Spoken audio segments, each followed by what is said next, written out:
Bezzecchi akui ada peran seorang Valentino Rossi di balik kebangkitannya pada MotoGP Spanyol 2024 pekan lalu.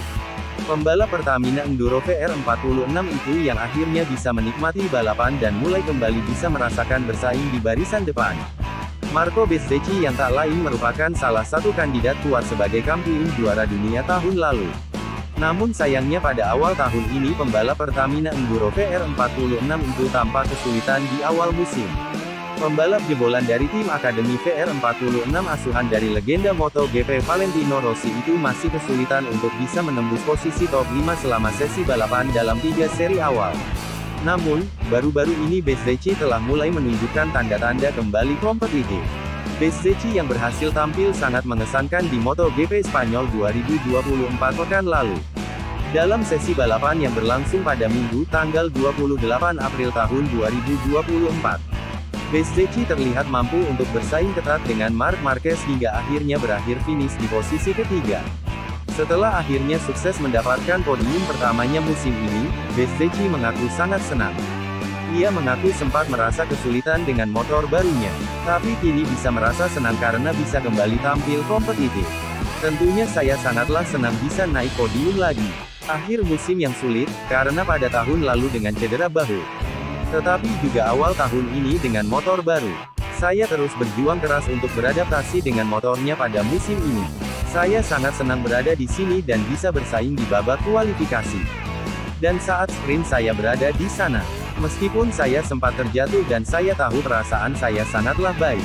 Start adalah kuncinya dan sangat menyenangkan bisa bertarung dengan para pembalap ini. Bertarung dengan Marquez dan dengan Pecco yang saya coba ikuti tapi dia terlalu cepat. Tapi dengan Marquez saya bisa menyalip beberapa kali. Saya sangat senang dengan performanya, terang Bezzecchi. Dalam kesempatan yang sama Bezzecchi juga mengakui ada peran seorang Valentino Rossi dalam kebangkitannya. Ia menuturkan bahwa gurunya itu kerap memberi saran padanya soal balapan. Dan selain itu, dukungan penuh dari timnya juga turut membantunya bisa kembali mendapatkan podium pekan lalu. Saya pikir ini adalah kombinasi dari semuanya. Tim saya melakukan pekerjaan yang hebat sejak awal tahun hingga hari ini. Saya juga mencoba beradaptasi dan sulit bagi saya untuk terbiasa dengan motor baru ini. Jika dibandingkan dengan tahun lalu, tahun ini sangatlah berbeda bagi saya. Saya tidak percaya diri dengan bagian depan motor. Dan ketika Anda kehilangan kepercayaan diri dengan bagian depan, itu sangat sulit. Jadi itu adalah kombinasi, tetapi yang pasti, Vel memberi saya banyak saran selama periode ini. Dan saya merasa senang memiliki dia di sini. Khususnya untuk start, ia banyak membantu saya. Tapi saya pikir ini adalah kombinasi dari semuanya, tambahnya.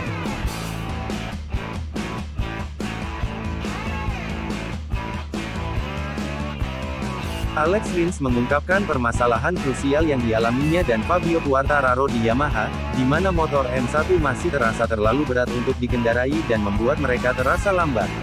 Pada hasil MotoGP Spanyol 2024 semakin meyakinkan Rins tentang satu kendala yang dialami oleh motor Izer M1 Yamaha sepanjang musim ini. Bobot motor pabrikan Iwata tersebut dirasa-rasa terlalu berat untuk dikendari Rins. Bahkan penilaian ini tak cuma dirasakan Rins seorang. Akan tetapi rekan setimnya yang telah lebih dulu berpengalaman menunggangi M1 Yamaha, Fabio Quartararo juga merasa hal yang demikian. Salah satu masalah terbesar yang saya hadapi dan Fabio miliki adalah tenaga yang dibutuhkan untuk bisa melaju dengan sangat cepat, kata Alex Rins dikutip Bolasport.com dari Speedweek. Sungguh sangat melelahkan. Banyak waktu dan tenaga yang terbuang, terutama di area yang memerlukan manuver secara cepat, tandasnya. Masalah M1 yang menyeruak ke permukaan belakangan adalah karakteristik motor mereka yang justru mengalami kemunduran. Jika dulu Yamaha dikenal andal di tikungan dan lemah di trek lurus. Namun beda halnya kini motor pabrikan berlogo garpu kala itu malah lemah di kedua aspek tersebut. Menikung bukan lagi jadi keunggulan Yamaha dalam kurun waktu 2 tahun terakhir. Karena beban bobot yang berat, membuat Rins maupun Quartararo sama-sama harus menghabiskan banyak tenaga di lintasan saat rival lain fokus mengejar kecepatan atau waktu lap. Kami sudah berlatih keras dan beberapa di antaranya dapat diimbangi dengan latihan fisik khusus, jelas Rins. Namun pada tahun ini saya kesulitan dengan lengan saya yang mengalami ampam sejak awal di seri Qatar. Dan itu sebagian disebabkan oleh tenaga yang berlebihan saat mengatur badan di atas motor. Namun secara umum, ini adalah kelemahan motor Yamaha yang harus kami perbaiki, harap pembalap asal Spanyol itu. Untuk saat ini, Alex Rins atau Quartararo masih jauh dari 10 besar klasemen MotoGP 2024.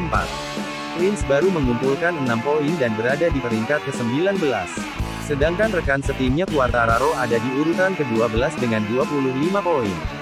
Poin terbanyak juara dunia itu didapat dari hasil podium sprint MotoGP Spanyol 2024 saat terjadi banyak kecelakaan. Namun podium 3 itu pun dibatalkan setelah adanya penalti 8 detik akibat pelanggaran tekanan ban.